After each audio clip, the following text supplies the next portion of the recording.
প্ৰায় 1.5 কিলোমিটাৰ ৰাস্তা একদম খালবামা হৈ কোনো মানুহে তাৰমানে যাব নোৱাৰা অৱস্থা হৈছে। চাইকেলবিলাক যাব নোৱাৰে, বাইকবিলাক যাব নোৱাৰে। একদম বানপানী হ'লে পটক তাৰমানে পানী হৈ যায়।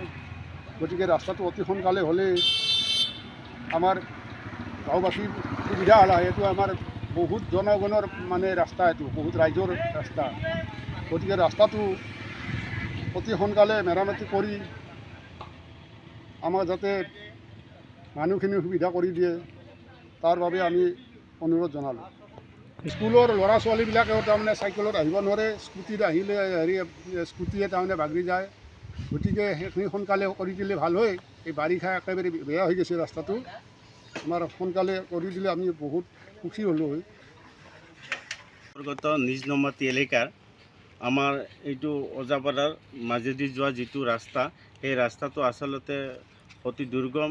এই ৰাস্তাটো মানে আমাৰ পকী ৰাস্তা যদিও কৰা হৈছিলে, এইটো খলপকৈ এৰি গুচি গৈছে আৰু আমাৰ বিদ্যালয়ৰ ছাত্ৰ ছাত্ৰী সৰহসংখ্যকে ইয়াত অহা যোৱা কৰে আৰু তেওঁলোকে খুব কষ্ট কৰিবলগীয়া হয়।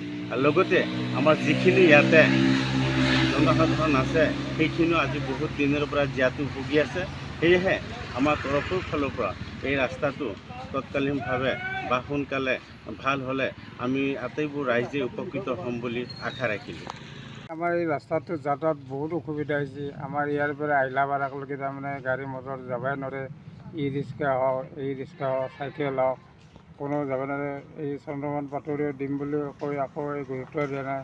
আগৰ MLA বিলাকো কৈছিল, কিন্তু গুৰুত্ব দিয়া নাই, এই ভাজে পৰি আছে। এতিয়া আমাৰ বহুত অসুবিধা হৈছে আৰু ল'ৰা ছোৱালী চাইকেল কৰিও আহিব টান নেকি, গাঁটা হৈ গৈছে ৰাস্তাবিলাক। এতিয়া মানে বহুত অসুবিধাত চলি আছে বাৰু এনেকৈ। এতিয়া অতি সোনকালে দিলে ভাল হয়, এইটো মানুহবিলাকৰ যাতায়াতটো ভাল হয়।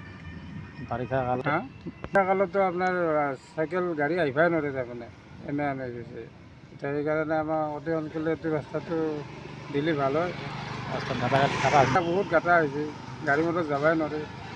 এইফালেদি গাড়ী মটৰ নাযায়ে, মানুহখিনি যাতায়াতো অসুবিধা হৈছে। ই ৰিক্সা নাযায়ে, মানুহখিনি আৰু খোজকাঢ়ি যাবই অসুবিধা এনে হৈছে তাৰমানে। ঠিক আছে, চহৰৰ পৰা আহিলাবাৰালৈকে আমাৰ এইটো ৰাস্তা এইখিনি এনেহ'লে আৰু মানুহখিনি অলপ ভাল পালা হয়, সেইটোৱে কামনা কৰিছোঁ। যিকোনো খবৰৰ বাবে যোগাযোগ কৰক আমাৰ এই নম্বৰত 9181 307 221।